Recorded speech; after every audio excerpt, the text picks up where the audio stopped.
La journée du 17 juin est marquée par l'échec de la poursuite engagée par les Français, aussi bien contre Blücher que contre Wellington.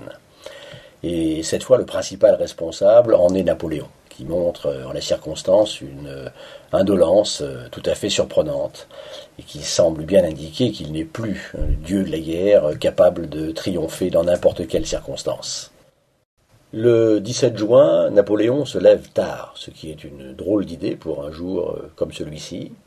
Il visite longuement le champ de bataille de Ligny, et c'est seulement à 11 heures qu'il ordonne à Grouchy de prendre la tête de l'aile droite de l'armée et de se lancer à la poursuite de Blücher avec 30 000 hommes.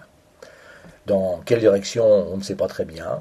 On ne sait pas où est Blücher parce qu'on ne s'est pas donné la peine de le savoir.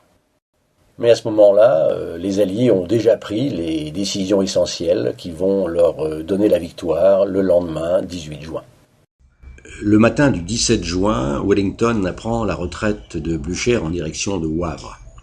Il décide lui-même d'abandonner le carrefour des Quatre Bras qu'il a défendu la veille et de retraiter vers le nord par la route de Bruxelles. Wellington annonce à Blücher son intention de livrer une nouvelle bataille le lendemain au sud de Waterloo, sur la route de Bruxelles, et il demande à Blücher de le rejoindre avec au moins un corps d'armée. Blücher continue à retraiter vers le nord en direction de Wavre. Le piège est prêt à se refermer sur Napoléon. Pourtant, le 17 juin, les deux armées alliées sont en état de faiblesse, en retraite sur des routes encombrées, et en agissant rapidement, Napoléon pourrait détruire l'une des deux. Et il ne le fait pas.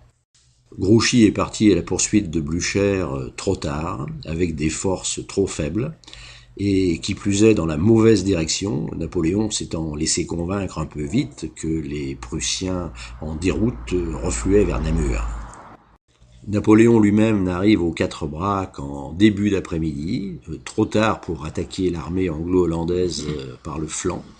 Il ne pourra que la talonner, la malchance s'ajoutant à ses mauvais choix, puisque toute la fin de journée est marquée par des pluies diluviennes qui ralentissent la poursuite. La nuit venue, alors qu'il pleut toujours, Wellington s'est arrêté sur la ligne de crête de Mont-Saint-Jean, un peu au sud de Waterloo.